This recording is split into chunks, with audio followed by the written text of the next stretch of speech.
जी। तो स्टूडेंट्स हम बात करने वाले हैं आज आप लोगों से एग्रीकल्चर में क्रॉप के बारे में, फसल के बारे में हम चर्चा करेंगे। तो स्टूडेंट्स फसल में हमारा जो टॉपिक है वो है स्टूडेंट्स साइलिंग फसलें। जी हाँ स्टूडेंट्स, पेपर में पूछा जाता है भैया बताइए हमारी साइलिंग फसलें क्या होती हैं। जी, साइलिंग क्रॉप्स किसे कहा जाता है बच्चों? एनीवन? जी, साइलिंग फसलें क्या होती है? सॉइलिंग फसलें एनीवन जो भी जानता हो जरा मैसेज करके बताइए किसे कहा जाता है।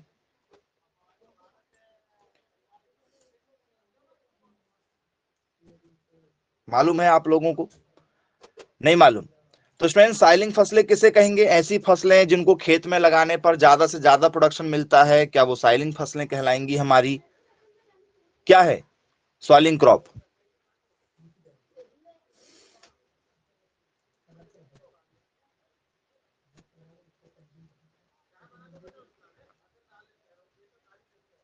तो सॉइलिंग क्रॉप्स का मतलब होता है बच्चों, जरा समझिएगा, वे फसलें जो हरे चारे के रूप में उगाई जाती हैं। सॉइलिंग क्रॉप्स किसे कहा जाता है? वे फसलें जो हरे चारे के रूप में उगाई जाती हैं। तो ये उसकी डेफिनेशन होती है, वह फसलें जो हरे चारे के रूप में उगाई जाती है, ठीक है, तथा हरी अवस्था में तथा हरी अवस्था में जानवरों को खिलाते हैं, जानवरों को खिलाते हैं। जी, क्या कहलाता है? सॉइलिंग फसलें कहलाती हैं। तो क्या ये बात सही है? हम लोग ऐसी कोई फसलें लगाते हैं क्या जिसको हम लोग जानवरों को खिला देते हैं?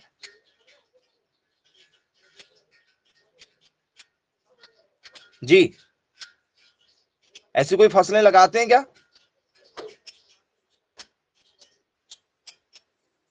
बोले यस सर, बिल्कुल लगाई जाती है। एक दो के जरा नाम बता दो, कौन कौन सी ऐसी फसलें हैं जिनको आप लोग जो है सॉइलिंग क्रॉप्स के रूप में लगाते हैं।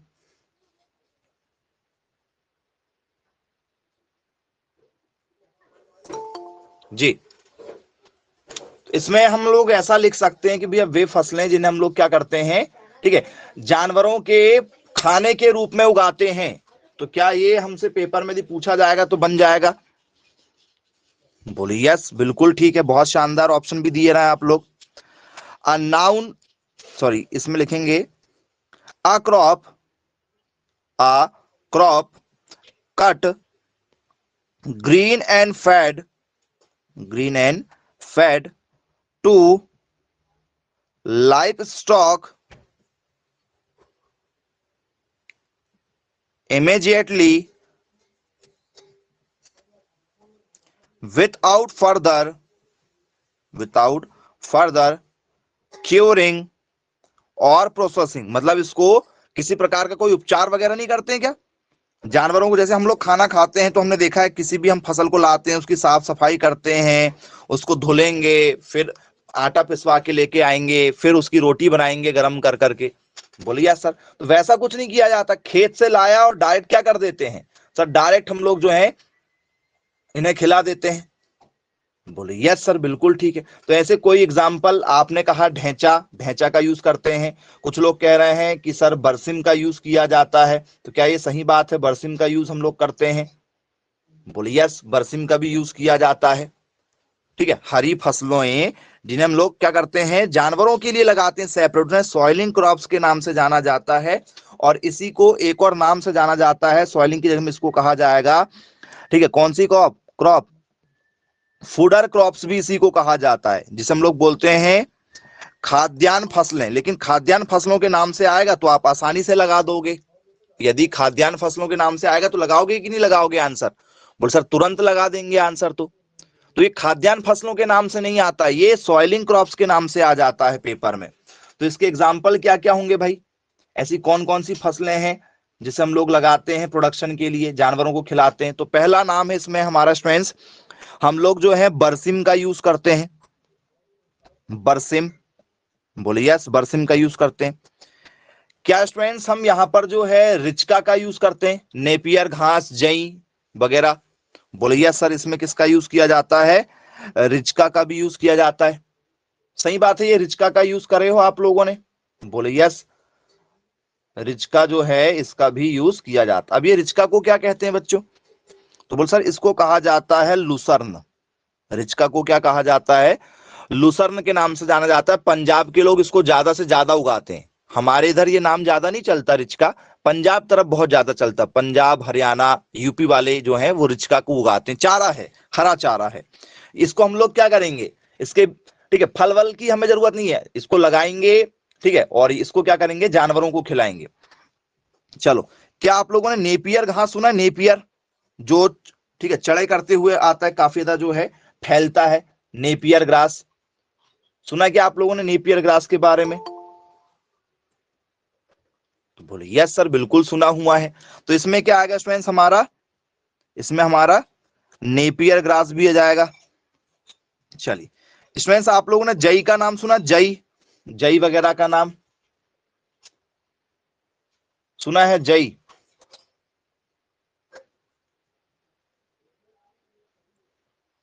सुना है? क्या कहते हैं बच्चों जई को? जई, ज्वार, ये नाम सुने होंगे आप लोगों ने। क्या कहते हैं जई को? कुछ उसका नाम है क्या, यदि आपसे पेपर में यदि पूछ लिया जाए तो? तो सर इसको कहा जाता है ओट। आजकल इंसान भी बड़े ठीक है चाव के साथ खा रहे हैं इसको, जई को इंसान भी खा रहे हैं जी। तो स्टूडेंट जो चौकोस आता है ना, चौकोस आपने सुना होगा, चौकोस मार्केट में काफी ज्यादा चलन में है।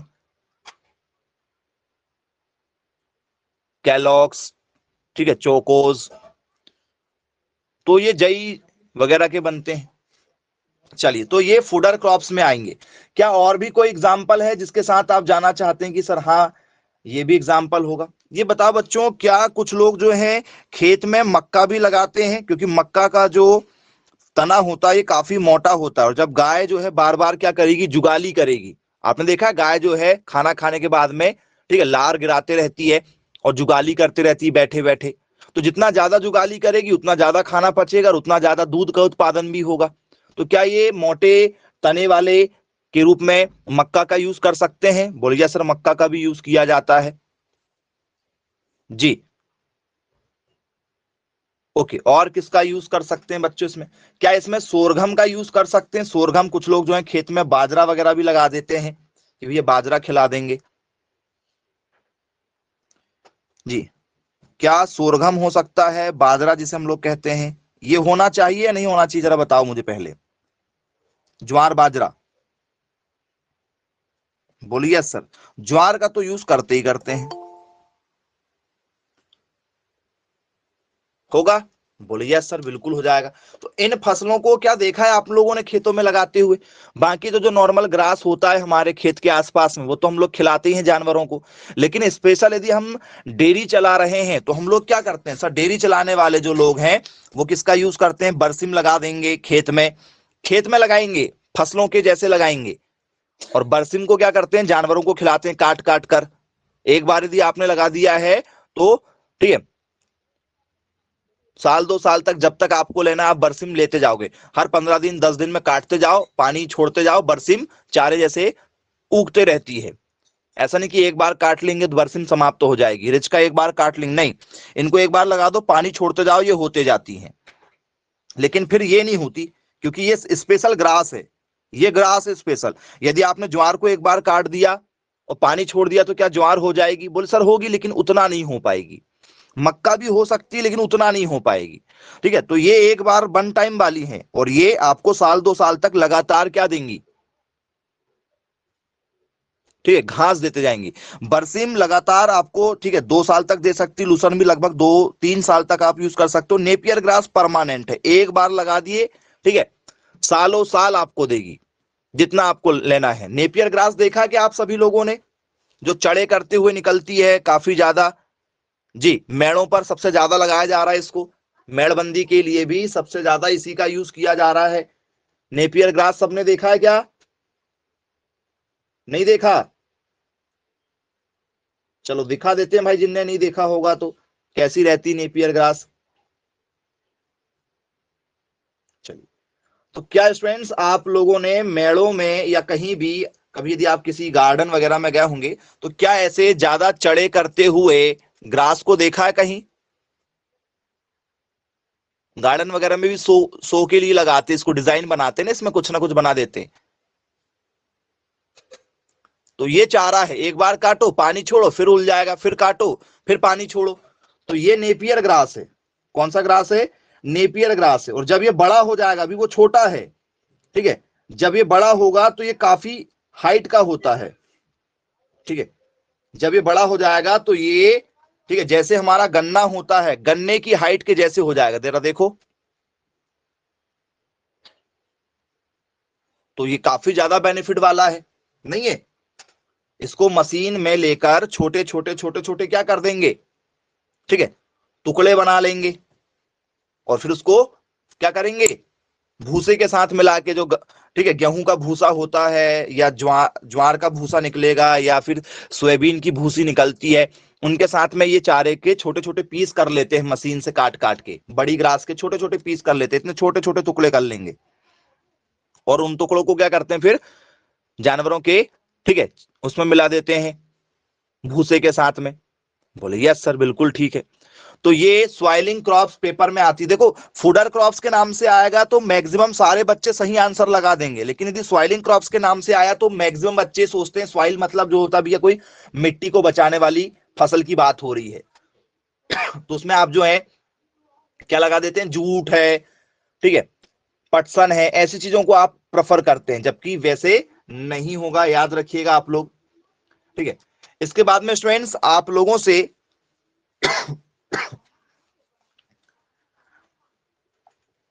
पेपर में, ठीक है, निर्गम फसलें आ जाएं कि भैया बताइए निर्गम फसलें किसको कहते हैं? किसको कहा जाता है बच्चों निर्गम फसलें? जी, जिसे कहा जाता है एग्जॉस्टिव क्रॉप्स। ये क्या चीज होती है जरा बताओ, एग्जॉटिक क्रॉप्स क्या होती हैं? पता है आप लोगों को? मैक्सिमम बच्चों को नहीं मालूम है। यदि पेपर में दिया आ गया तो आप इस क्वेश्चन को सॉल्व नहीं कर सकते। सही बात है। यदि पता हो तो बता दो।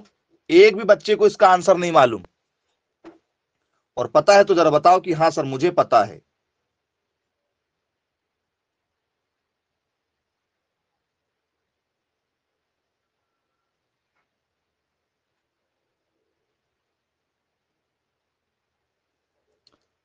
नहीं मालूम किसको कहते हैं?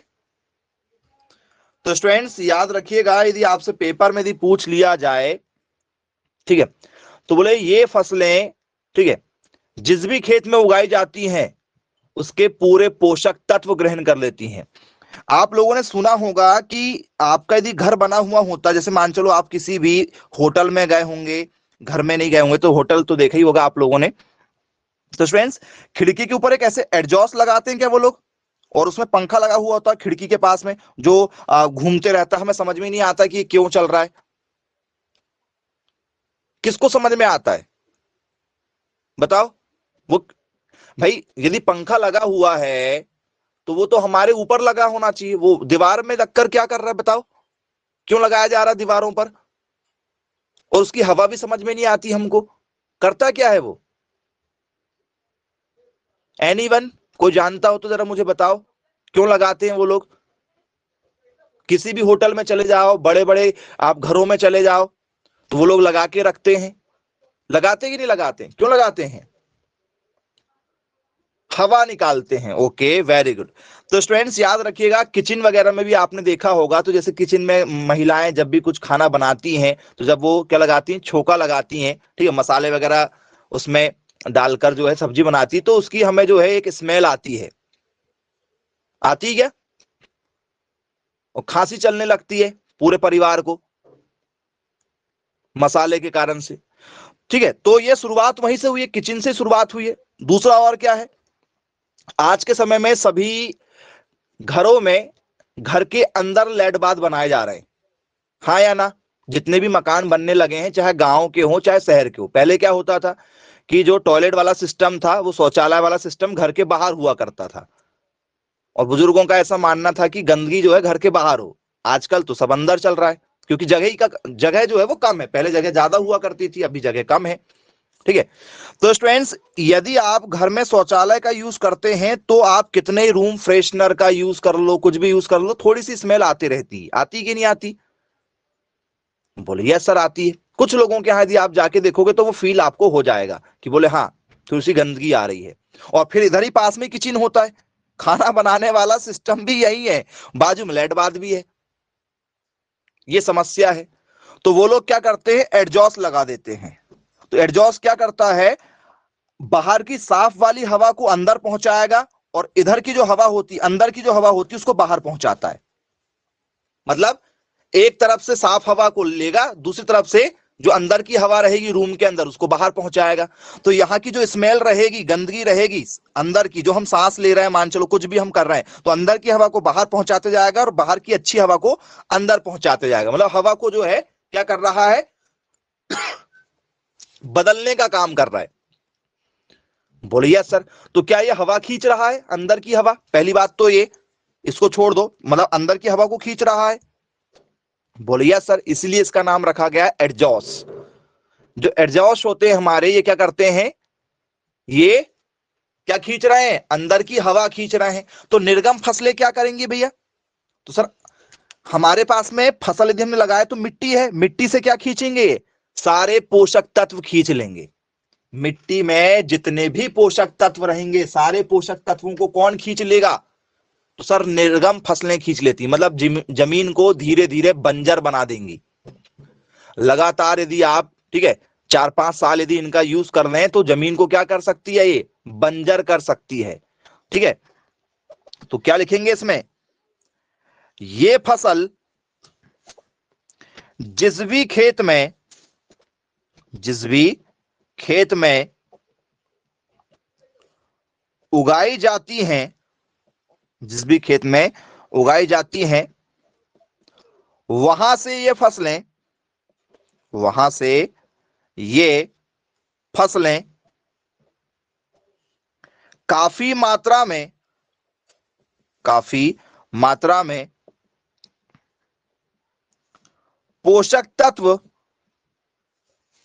ग्रहण कर लेती हैं, पोषक तत्व ग्रहण कर लेती हैं, जिससे भविष्य में बोई जाने वाली फसलें, ठीक है, की पैदावार कम हो जाएगी। भविष्य में यदि आप फसल कोई दोबारा बदल के बोएंगे तो वो फसलों की पैदावार क्या कर देगा, गिरा देंगे। ठीक है। पोषक तत्व कम हो गए ना आपके, जितने जितने अच्छे अच्छे पोषक तत्व सारे इनने लूट लिए।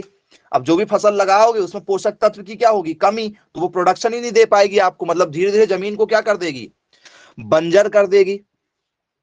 बोले यस सर, बिल्कुल ठीक है। तो क्या लिखेंगे इसमें, इसमें लिखेंगे these crops absorb a these crop absorb a lot of nutrients from the field, from the field in which they are grown, which they are grown। तो ऐसी कौन कौन सी फसलें हैं स्टूडेंट्स जो सबसे ज्यादा पोषक तत्व को खींचती है? जी, यदि आप लगाओगे तो आपको डर है कि कहीं जमीन मेरी बंजर ना हो जाए।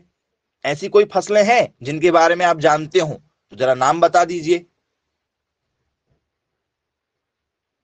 जी, ओके, चलो। तो कुछ बच्चे कह रहे हैं कि सर इसमें आंसर लगा दिया जाए, किसका, ज्वार का। ज्वार यदि आप खेत में लगा रहे हो तो आपकी फसलों को, ठीक है, क्या करेगा, ये पोषक तत्व खींचने में क्या करेगा? तो बोले सर, पोषक तत्व खींचने के बाद में दूसरी फसलों के लिए क्या हो जाएगा, एक विनाशकारी सिद्ध होगा। सोयाबीन नहीं, सोयाबीन नहीं करता भाई, सोयाबीन इतना थोड़ी करता है, ज्वार करता है। और चलो, एक नाम सुना होगा आपने, लिंसेड, अलसी, अलसी। बोले यस सर, अलसी भी इसी में आ जाता है हमारा। और बताओ जरा, और क्या होना चाहिए?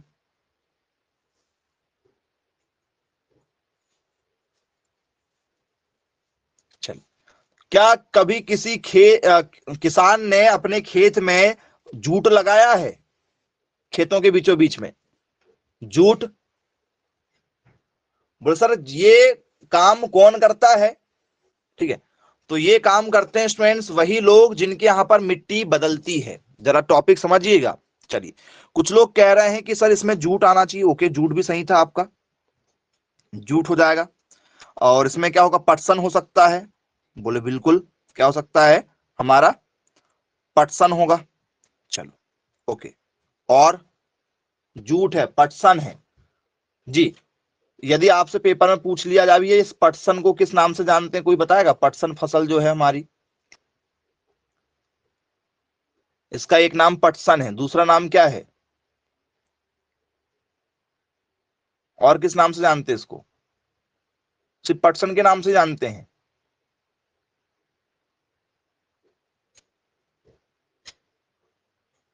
सनई कहते हैं। Okay, very good. चलो, हाँ, वो सन वाली फसल भी इसी में आएगी आपकी, सनई। ठीक है जी, सनई इसी में आएगा आपका, सनई भी जी। ओके, कुछ कम मात्रा में, जैसे कुछ बच्चे कह रहे हैं कि हाँ, बोले सर ये लगा देते, आप क्या लगा देते? ठीक है, इसमें सोयाबीन लगा देते, कपास वगैरह लगा देते। हाँ, कह सकते हो आप कि इसमें कपास हो सकता है, सोयाबीन हो सकता है, लेकिन ये ना के बराबर है। ये हमारी फसल है, इसको हम लगाते हैं भाई, है ना। इनसे ज्यादा दिक्कत नहीं, इनसे ज्यादा दिक्कत है सोरगम, लिनसेड, जूट, पटसन, सनई वगैरह से ज्यादा हमें दिक्कत है। ठीक है, हाँ, अरहर से भी दिक्कत है, लेकिन अरहर क्या करती है? नाइट्रोजन की मात्रा बढ़ा देती है खेत में। ये बढ़ाते बढ़ाते कुछ नहीं है। दाल है ना, अरहर दाल है, और दाल को लगाओगे तो नाइट्रोजन की मात्रा बढ़ा देती है दाल। ठीक है, चलिए, अब सारी फसल मत बताओ आप, जो सबसे ज्यादा यूज होती उस पर पेपर मैथ। फिर तो ऐसी सारी फसलें क्या कर रही हैं? पोषक तत्व ले रही। मक्का लगाओगे तो मक्का भी पोषक तत्व लेगी, गेहूं लगाओगे तो गेहूं भी तो पोषक तत्व ले रही है। बिना पोषक तत्व के कौन खेत से जर्मिनेट हो रहा है? भैया ज्यादा मात्रा में, जिसको लगाने से बर्बाद हो जाएगा आपका खेत, वो बात कर रहे हैं। आप सारी फसलों के नाम गिनाते जा रहे हो। हाँ, नील, एक नील इसमें जरूर आएगा, नील को भी आप लिखिएगा। वो नील कौन सी वाली नील है? पहले आपने देखा होगा, अंग्रेज जो है वो लाल कलर की ड्रेस और व्हाइट कलर का पैजामा पहनते थे। पैंट उनका जो है वो व्हाइट कलर का होता था। और आपने भी देखा होगा, आज भी आपने देखा होगा, व्हाइट कलर के कपड़े आप बहुत कम लेते हैं। व्हाइट कलर के कपड़े आप बहुत कम लेते हैं। क्यों? क्यों बहुत कम लेते हो? कारण क्या है? बोल सर उनका मैनेजमेंट, उनका मेंटेनेंस ही नहीं हो पाता है। व्हाइट कलर के कपड़े लेंगे, एक बार पहनोगे गंदे हो जाएंगे, धुलना पड़ेगा। धुलते समय भी कहां धुल के उसको टांग रहे हैं, वो भी सबसे बड़ी समस्या है। कोई उस पर कुछ फेंक ना दे, नहीं तो उसका क्या लग जाएगा? कलर आ जाएगा उसके ऊपर। तो नील की खेती की जाती थी, नील की खेती की जाती थी, और ये नीलों को बेचा जाता था अंग्रेजों को। तो नील जिस खेत में एक दो बार लग गया, वहां पर दोबारा कोई फसल नहीं होती थी, जमीन को बंजर कर देता था। तो नील एक पत्थर जैसा होता था, जैसे हमारा नमक होता है ना, वैसे पत्थर जैसे।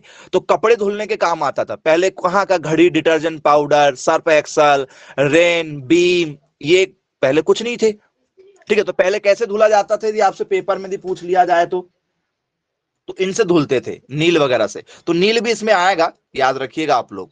ठीक है, तो स्टूडेंट्स ये हो गया हमारा एक्सोटिक क्रॉप्स। अब इसमें थोड़ी सी चर्चा करेंगे स्टूडेंट्स हम लोग, ठीक है, आपसे कुछ पॉइंट के साथ में। और ये बताइए बच्चों, ठीक है, यदि आपसे पेपर में भी पूछ लिया जाए कि भैया यदि आपने खेत में क्या लगा दिया हुआ है, पटसन वगैरह लगा दिया हुआ है, ठीक है, पटसन लगा दिया है, या आपने क्या लगा दिया हुआ, जूट वगैरह लगा दिया है, तो स्टूडेंट्स ये बताइए, पटसन जूट यदि आपने लगाया है खेत में तो बंजर हो जाएगा। फिर ये मार्केट में गलीचा है, ठीक है, रस्सियां बन रही हैं, रसे वगैरह बन रहे हैं, बोरियां बन रही हैं। तो ये फिर कौन लगाता होगा भाई? सबको पता है कि इनको लगाने से हमारा खेत जो है वो बंजर हो जाएगा। फिर कौन लगाता होगा, जरा बताओ। कौन ऐसे काम कर रहा है, सामने देख के अपनी मिट्टी को बंजर कर रहा है? जूट को 2-3 बारी लगाओगे आप, फिर उसके बाद में वहां पर जूट भी नहीं होगा, कुछ भी नहीं होगा, घास तक नहीं होती है, कई बार घास भी नहीं होगी। सोचो, इतना ज्यादा खेत खराब कर देता है। कौन लगाता होगा ये? तो बच्चों, ठीक है, लगाता कौन है जरा समझिएगा। ठीक है, लगाते हैं ना, लगाना बंद थोड़ी है, लगाया जा रहा है। चलो, तो जैसे मान के चलो आप रह रहे हो कहां पर? यूपी में रह रहे हो आप, यूपी में आप रह रहे हो, तो क्या यूपी के सारे जिले लगा सकते हैं इसको? बोल सर नहीं, यूपी के सारे जिले नहीं लगाएंगे। कौन लगाएगा? तो बच्चों, एक होता है खादर, समझिएगा, और एक होता है बांगर। एक होता है क्या? खादर सॉइल, खादर मिट्टी। कौन सी वाली मिट्टी? एक होता है खादर मिट्टी, एक होता है बांगर मिट्टी। जी, तो स्टूडेंट्स, बांगर मिट्टी क्या होती बताओ जी? बांगर सॉइल क्या होती? एक होती खादर सॉइल, एक होती बांगर सॉइल। तो कौन लगाता होगा, जरा इसको जरा मुझे बता दीजिए आप। खादर सॉइल किसको कहते हैं, बांगर सॉइल किसको कहते हैं? एनीवन, जो भी जानता हो जरा बताएं। तो स्टूडेंट्स, खादर सॉइल का मतलब होता है न्यू सॉइल। ठीक है, खादर सॉइल का मतलब क्या होता है? न्यू सॉइल होता है। क्या ये बात सही है? खादर मिट्टी, बांगर मिट्टी कई बार आता है, तो कौन सी नई है? एक तो बांगर सीमेंट भी आता है, बांगर सीमेंट सबसे अच्छा, ऐसा कुछ नाम से वो एडवर्टाइज भी करते हैं।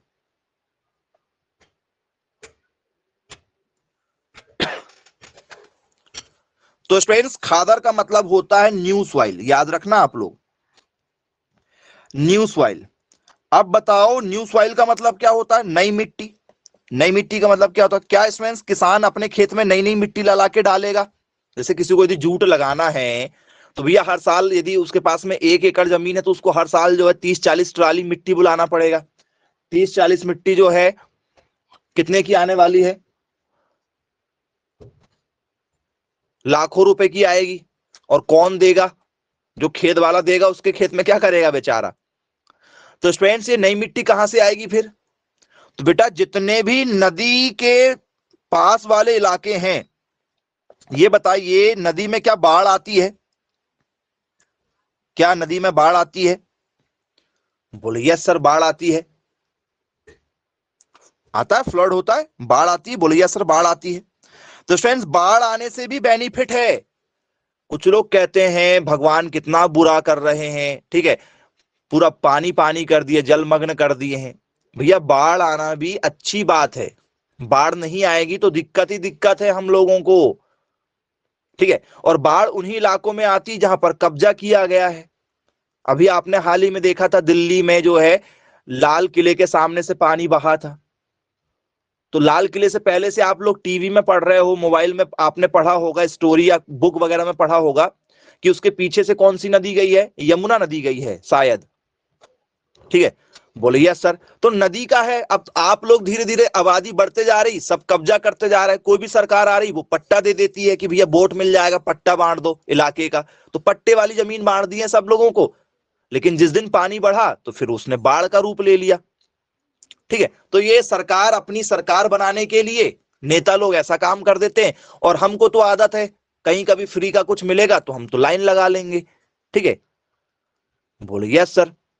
तो बाढ़ उन्हीं इलाकों में आती है जहां पर नदियां होती हैं। चलो, अब मान चलो ये आपका खेत था, ये आपका खेत था, ये किसी और का खेत था, यहां पर किसी और का खेत था। ऐसे खेत होते हैं, सबके खेत जुड़े हुए होते हैं। बोले यस सर, बिल्कुल जुड़े हुए होते हैं। तो नदी का पानी जब बाढ़ ज्यादा हो जाएगा, तो नदी का पानी इन खेतों में बह जाएगा, खेतों में भर जाएगा। इन खेतों का पानी कहीं और जाएगा और मिट्टी बहाकर लेकर जाएगा। तो नदी जहां से भी बहकर आ रही है, वो वहां से कोई दूसरी मिट्टी लेकर आएगी, किसी दूसरे खेत की मिट्टी बहाकर लाएगी, जो हमारे खेत में छोड़ेगी। फिर हमारे खेत की मिट्टी बहकर जाएगी, वो किसी और खेत में चली जाएगी। तो क्या हमारे खेत की मिट्टी बिल्कुल नई हो चुकी है? बोले यस सर, बिल्कुल हो चुकी है। तो जो नदी के आसपास के जो इलाके होते हैं, जहां पर बड़ी बड़ी नदी है, जैसे गंगा नदी, जैसे यमुना नदी, जैसे आप लोगों की, ठीक है, कौन सी नदी, नर्मदा नदी, गोदावरी। तो ऐसे जो बड़ी बड़ी नदियां हैं इंडिया की, इनके पास वाले जो क्षेत्र हैं, इनकी मिट्टी कहलाती है खादर मिट्टी। कौन सी मिट्टी कहलाती है? खादर मिट्टी के नाम से जानी जाती है। समझ में आया खादर मिट्टी क्या होती है? बोले यस सर, बिल्कुल ठीक है, क्लियर है। अब जिन खेतों के पास में, ठीक है, जिन खेतों के पास आसपास में कोई भी, ठीक है, 10-50 किलोमीटर तक कोई भी क्या नहीं है, नदी वगैरह नहीं है, तो वो क्या होगी? तो सर वो कहलाएगी हमारी बांगर मिट्टी। आप बताओ, आपका खेत यदि जो है ऐसे इलाके में जहां पर कोई बड़ी नदी नहीं है, तो क्या आपके इलाके में कभी बाढ़ आई है? वो सर कभी बाढ़ नहीं आई है। तो ये आपके खेत की मिट्टी का निर्माण कैसे हुआ होगा? आपके इलाके की मिट्टी का निर्माण कहां से हुआ है भाई, बताओ जरा। बोले सर आज से हजारों साल पहले जो मिट्टी बनी होगी वही चली आ रही है, इसलिए धीरे धीरे प्रोडक्शन क्या हो रहा है, हमारे इलाकों का गिर रहा है। लेकिन नर्मदा नदी के किनारे से आप देखेंगे, ठीक है, चंबल के पास देखेंगे, गोदावरी है आपकी, ठीक है, दामोदर नदी है। बिहार का शोक कहा जाता है दामोदर नदी को। बिहार में हर साल बाढ़ लेकर आती है, तो बाढ़ लेकर आती है तो नई मिट्टी भी तो लेकर आती है, ठीक है। तो नई मिट्टी वाली को खादर, और ये पुरानी वाली मिट्टी को क्या कहा जाता है? उसको कहा जाता है ओल्ड सॉइल्ड बांगर कहा जाता है, याद रखिएगा। तो ये भी आप लोगों के लिए इंपॉर्टेंट पॉइंट है। तो निर्गम फसलों का प्रोडक्शन कहां किया जाएगा? निर्गम फसलें उगाई जाती हैं खादर मिट्टी में, बांगर मिट्टी में, दोनों में, ठीक है, या इनमें से कोई नहीं? क्या लगा के आओगे? कौन से इलाके वाले लगाएंगे इसको? तो सर खादर वाले लगाएंगे। कौन से वाले लगाएंगे? खादर वाले, क्योंकि उनको पता भाई हम आज लगा रहे हैं, इस साल लगा रहे हैं, अगले साल फिर बाढ़ आ जाएगी, बाढ़ में हमारी मिट्टी फिर से नहीं हो जाएगी, तो उनको टेंशन ही नहीं है ना भैया। पोषक तत्व हमारे यहाँ के कहीं और चले जाएंगे, और के कहीं के हमारे यहाँ आ जाएंगे, तो वो एक्सचेंज चलते जाता है। तो वो लोग ऐसी फसलों का उत्पादन कर रहे हैं, याद रखिएगा। और उनके यहाँ हो भी रहा है, आप लगा के देखो, आपके यहाँ कुछ नहीं होने वाला 2-3 साल बाद फिर। चलिए, तो निर्गम फसलें खादर और बांगर मिट्टी पेपर में कई बार पूछा जा चुका है, याद रखिएगा आप लोग। चलिए आगे चर्चा करेंगे स्टूडेंट्स इसमें। अगला है स्टूडेंट्स हमारा, ठीक है, रेटोनिंग क्रॉप्स, रेटोनिंग फसलें। क्या होता है बच्चों रेटोनिंग क्रॉप्स? कैसी फसलें हैं ये, बताइए। कई बार आपने भी इसको पढ़ा हुआ होगा, बहुत इंपॉर्टेंट है, पेपर में भी बहुत। ये फसल किसे कहा जाता है भैया? रेटोनिंग। जिसके अच्छे रेट मिले उसे रेटोनिंग कह देंगे क्या? बताओ, रेटोनिंग क्रॉप्स का मतलब क्या होता है?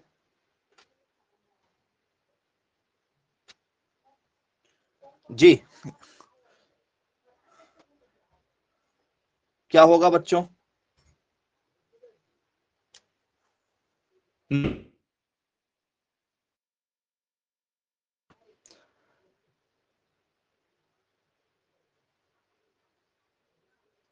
कोई भी बता दो, चलो मैं आपको ऑप्शन दे रहा हूं, ऑप्शन से बताना। रेटनिंग क्रॉप स्टूडेंट्स, क्या मेथी को कहा जाएगा? क्या स्टूडेंट्स, ठीक है, धान को कहा जाएगा? क्या स्टूडेंट्स गन्ना को कह सकते हैं? क्या स्टूडेंट्स, ठीक है, ऑल ऑफ दीज, इन सभी को कह सकते हैं?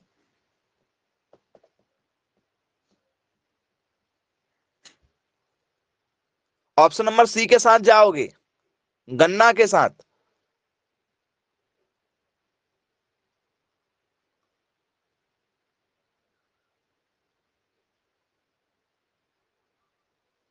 चलो अच्छी बात है भाई। ओके, एक और ऑप्शन दे रहे हैं, पहचान करके बताना, ठीक है। रेटनिंग क्रॉप्स में, ठीक है, गुलाब, ठीक है, गुलाब, दूसरा हल्दी, तीसरा अलसी चौथा, ठीक है क्या, ठीक है। चौथे में आप यहां पर लिख लीजिए, ठीक है, गेहूं। क्या होगा आंसर?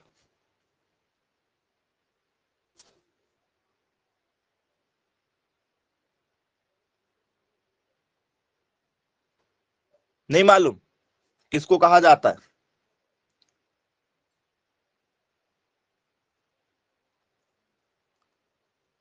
Option number D.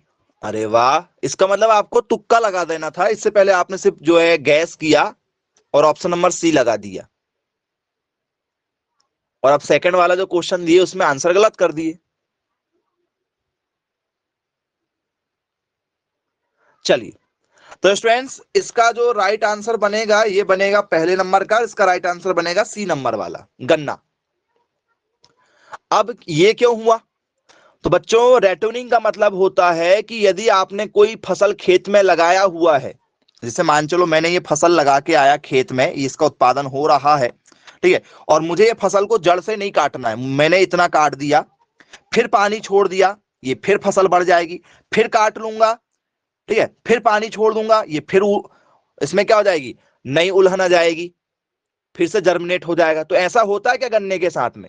गन्ने को जड़ से नहीं काटा जाता है, गन्ने को थोड़ा सा ऊपर से काटा जाता है, फिर पानी छोड़ दिया जाता है, फिर गन्ना नई उलहन लेकर आ जाता है, नया अंकुरन लेकर आ जाता है। होता है क्या गन्ने के साथ में? बोलिए सर। क्या आप गुलाब की जो है टहनियां लगा देते हैं क्या? गुलाब को आप जड़ से मत काटो, ऊपर से काट लो, पूरा गुलाब काट काट लो आप ऊपर से, ठीक है, और फिर से पानी छोड़ देना, क्या गुलाब फिर से हो जाएगा? बोलिए सर, गुलाब की खेती फिर से हो जाएगी यदि आप लोगों से पेपर में यदि पूछ लिया जाएगा तो। बोलिए सर। लेकिन यदि आपने गेहूं एक बार आधा काट लिया और उसके बाद में उसका जो तना होता है, तने में पानी डालोगे तो क्या गेहूं हो जाएगा? बोल सर, गेहूं नहीं होगा। अलसी हो जाएगी? सर अलसी नहीं होगी। हल्दी की तो गांठ ही होती है, गांठ को निकालना पड़ेगा प्रोडक्शन के लिए। किसको निकालोगे? गांठ को निकालना पड़ेगा, तो प्रोडक्शन तो लेना पड़ेगा ना। तो गांठ निकाल लिए तो होगा क्या? कुछ नहीं बचेगा। हल्दी के नीचे गांठ होती है, तो प्रोडक्शन तो लेंगे ना, फिर पानी छोड़ेंगे तो गांठ निकाल लेंगे, तो क्या होगा? तना ही सूख जाएगा। तो बोले यस सर, बिल्कुल सही बात है। ठीक है, तो ऐसी फसलें जिनको काटने के बाद में जड़ एवं तने से वो फिर से क्या हो जाती हैं, अंकुरन कर लेती हैं, उन्हें कहा जाता है रेटोनिंग फसलें। कई बार पेपर में आ चुका है। क्या लिखेंगे? पहली वाली फसल, पहली वाली फसल को काटने के बाद, पहली वाली फसल को काटने के बाद उसी फसल के, उसी फसल के जड़वा तने, जड़वा तने के अवशेष से, जड़वा तने के अवशेष से दूसरी फसल, दूसरी फसल, ठीक है, उगाना रेटोनिंग कहलाता है। शायद आपको इससे पहले नहीं पता रहा होगा। बन जाएगा क्या? किसी प्रकार की कोई दिक्कत तो नहीं? रेटोनिंग फसल किसे कहा जाएगा भाई? चलिए, बनेगा, अच्छी बात है। क्या लिखेंगे इसमें? After harvesting, after harvesting the first crop, the first crop, growing another crop, growing another crop from the root, from the root and stem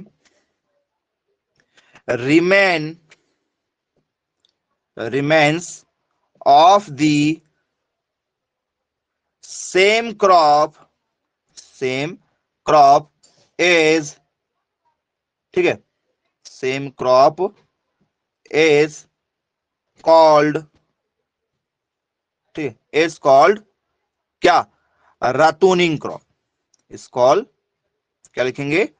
रतूनिंग crops. ये स्टूडेंट्स इसकी क्या हो जाती है? डेफिनेशन हो जाती है। तो बन जाएगा क्या पेपर में यदि पूछ लिया जाए तो? बोले यस सर, बनेगा। अब स्टूडेंट्स एग्जाम्पल भी आप लोगों के लिए जानना जरूरी है।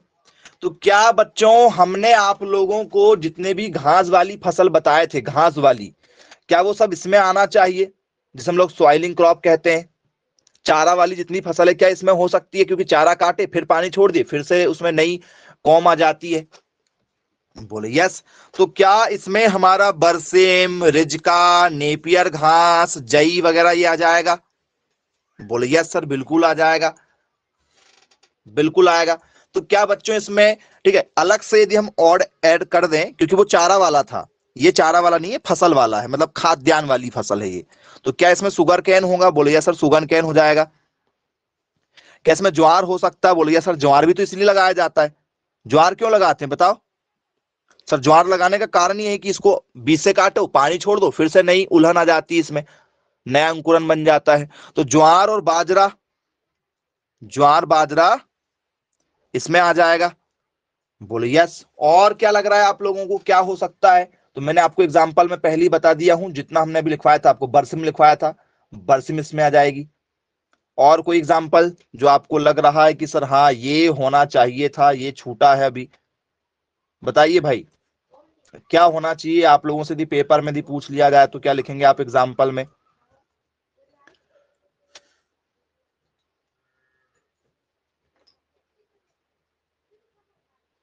जी, तो यदि आप लोगों से इसमें क्वेश्चन यदि बनता है तो क्या लिखेंगे स्टूडेंट्स आंसर में? और गुलाब आ सकता है, गुलाब? हाँ वेरी गुड, एक बच्चा कह रहा सर गुलाब होना चाहिए, गुलाब इसमें आ जाएगा। और बताओ और क्या हो सकता है इसमें एग्जाम्पल में? जी सोचिए, बताइए किस आंसर के साथ जाना चाहेंगे आप?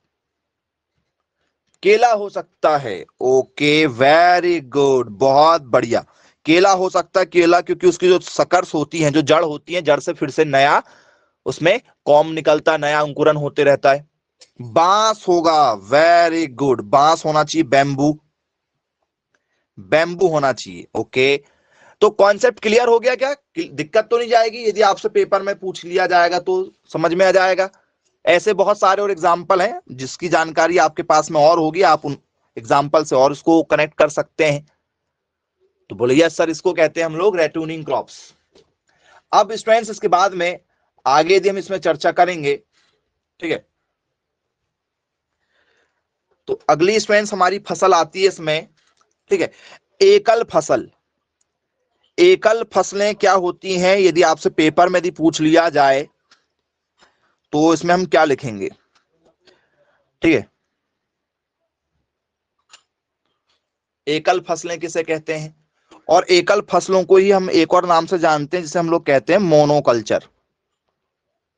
मोनोकल्चर, एक और नाम क्या है? मोनोकल्चर। पेपर में कई बार पूछा जा चुका है भैया मोनोकल्चर क्या कहलाता है, तो क्या लिखेंगे मोनोकल्चर का मतलब? तो जरा पहले एक क्वेश्चन हो जाए आप लोगों से।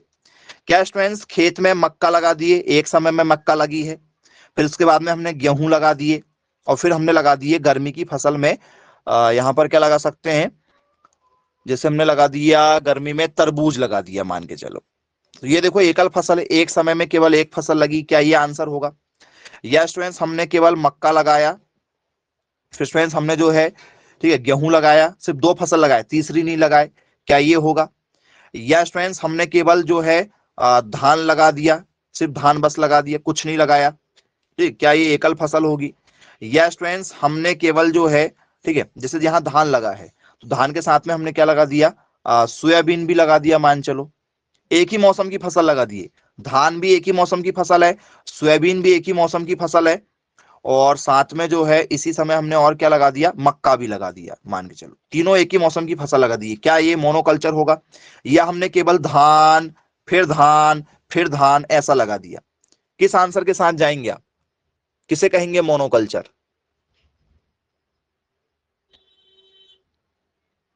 जी वेरी गुड, वेरी गुड, बहुत बढ़िया।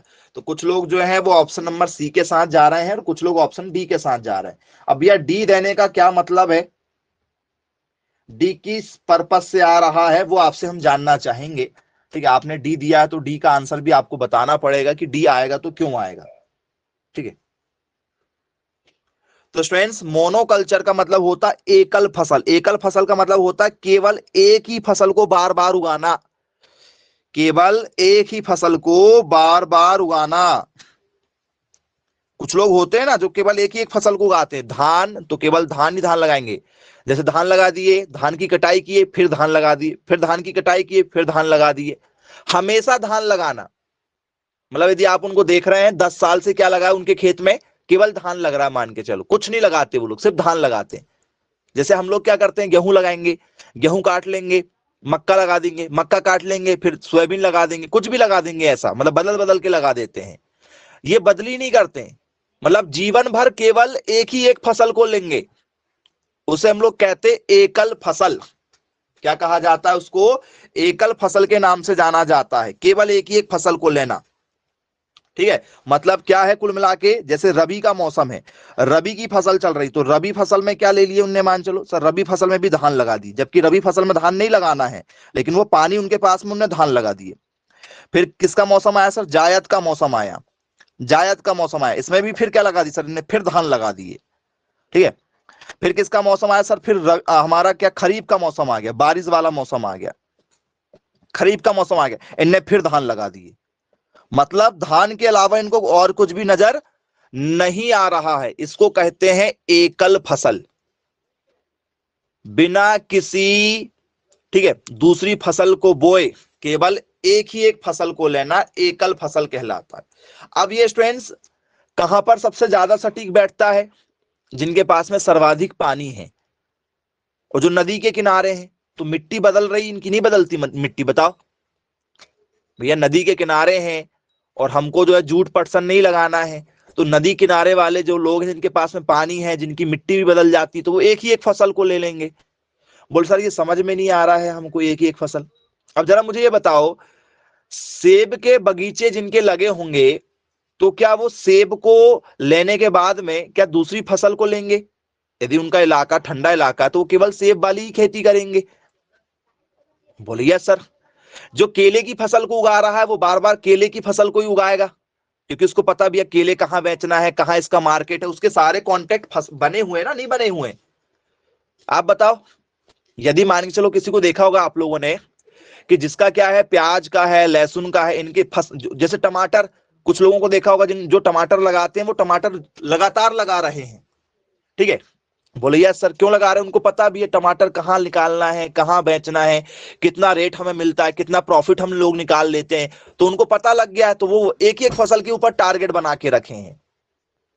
तो बोले यार सर उसको कहते हैं एकल फसल, लेकिन ये काम वही कर सकता है जिनके पास में पानी ज्यादा हो और जिनका एरिया नदी के किनारे हो, वो ये काम कर सकते हैं, नहीं तो फिर वो अपनी मिट्टी को खराब कर लेंगे जल्द से जल्द। ठीक, ज्यादा समय नहीं लगेगा, मिट्टी खराब हो जाएगी उनकी। तो समझ में आया? यदि आपसे पेपर में पूछा जाएगा तो इसी को क्या कहते हैं? इसी को कहा जाता है इंग्लिश में सिंगल फसल, सिंगल क्रॉप, केवल एक ही एक फसल को बार बार लेना, सिंगल क्रॉप्स कहलाता है। तो क्या लिखेंगे? केवल एक ही फसल को, केवल एक ही फसल को, ठीक है, हमेशा खेत में लगाना, हमेशा खेत में लगाना क्या कहलाता है? एकल फसल कहलाता है, एकल फसल कहलाता है। तो यदि आप लोगों से पेपर में आएगा तो बन जाएगा क्या, जरा देख लीजिए क्या लिखेंगे? Sowing of one crop without any change, without any change. जी, या चेंज की जगह आप लिख सकते हो इंटर क्रॉप, मतलब दोबारा बीच में और कोई दूसरी फसल नहीं लग रही है, केवल एक ही एक फसल लग रही। ठीक है, तो हम परिवर्तन नहीं कर रहे हैं। इज कॉल्ड क्या लिखेंगे इसमें? सिंगल क्रॉप लिखेंगे। बन जाएगा क्या? यदि आपसे पेपर में यहां से कोई भी क्वेश्चन यदि निकल जाए तो एग्जाम्पल भी आपके पास में है, केवल एक ही एक तरीके की आपको क्या करना है, फसलों को उगाते रहना है। तो ये आप लोगों का जो टॉपिक है, ठीक है, ये एकल फसल का था, मोनोकल्चर कहते हैं। ठीक है। अब यदि मैं आपसे पेपर में पूछ लूं कि भैया ये मोनोकल्चर कौन सी भाषा का शब्द है, जरा बताओ। मोनोकल्चर कौन सी भाषा का शब्द है? क्या ये इंग्लिश भाषा का शब्द है? मोनोकल्चर शब्द इंग्लिश भाषा का शब्द है? या स्टूडेंट्स ये हिंदी भाषा का शब्द है? या स्टूडेंट्स ये लैटिन भाषा का शब्द है? या स्टूडेंट्स ये ग्रीक भाषा का शब्द है? कौन सी भाषा का शब्द है बच्चों मोनोकल्चर? बोल सर मोनोकल्चर जिसके नाम के लास्ट में कल्चर आ जाए, किसी के भी नाम के लास्ट में कल्चर आ जाए, चाहे वो एग्रीकल्चर हो, चाहे वो हॉर्टिकल्चर हो, ठीक है, चाहे वो फ्लोरिकल्चर हो, चाहे वो मोनोकल्चर हो, एपीकल्चर हो, कोई भी कल्चर लास्ट में यदि कल्चर शब्द यदि आ जाएगा तो समझ जाइएगा कि वो कौन सी भाषा का शब्द है। वो होगा आप लोगों के लैटिन भाषा का शब्द। कौन सी भाषा का शब्द होगा? लैटिन भाषा का शब्द होगा। और यदि किसी के भी नाम के लास्ट में क्या लग जाए? लॉजी लग जाए, लॉजी, ठीक है, बायोलॉजी, ठीक है, जूलॉजी और क्या, ठीक है, और क्या लिखते हो आप लोग लॉजी वाले शब्द?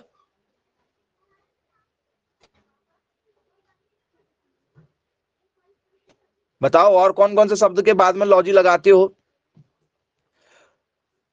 जी? तो बोले सर जिसके नाम के लास्ट में बायोलॉजी लगता है, मतलब लॉजी शब्द लग जाएगा, ठीक है, एपिलॉजी, ठीक है, और लॉजी वाला शब्द कौन सा है?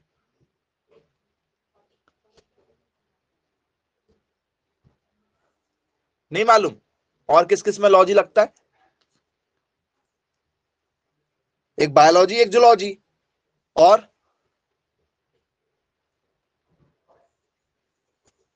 ओके बिट्रोलॉजी। ओके ठीक है, समझ गए होंगे आप लोग कि भैया लॉजी वाला शब्द की यहां चर्चा हो रही। तो जिसके नाम के लास्ट में हमें लॉजी मिलेगा वो सारे के सारे ग्रीक भाषा के शब्द होंगे। लॉजी मिला तो ग्रीक भाषा का शब्द, कल्चर मिला तो लैटिन भाषा का शब्द। तो एक को बस पकड़ लो आप, कल्चर मिला तो लैटिन, बाकी जो होगा वो ग्रीक हो जाएगा। तो बन जाएगा क्या पेपर में? यहां से कोई भी क्वेश्चन यदि आप लोगों के लिए आ जाए तो पहचान कर लेंगे, दिक्कत तो नहीं जाएगी भाई। पेपर में कई बार आ चुका है, एग्रीकल्चर किस भाषा का शब्द है, हॉर्टिकल्चर किस भाषा का शब्द है। तो कल्चर यदि आया तो वो सब लैटिन भाषा के शब्द रहेंगे, और लॉजी यदि आ जाएगा तो सारे ग्रीक भाषा के शब्द रहेंगे। ठीक है, आपको हमने आज बताया कि भैया एकल फसलें क्या होती हैं, सॉइलिंग क्रॉप्स क्या होती हैं, निर्गम फसलें क्या होती हैं, रेटोनिंग क्या होता है। तो ये सब क्वेश्चन आप लोगों को बनना चाहिए। चलिए ठीक है, फिर आज की क्लास को यहीं समाप्त करते हैं। Bye bye, take care.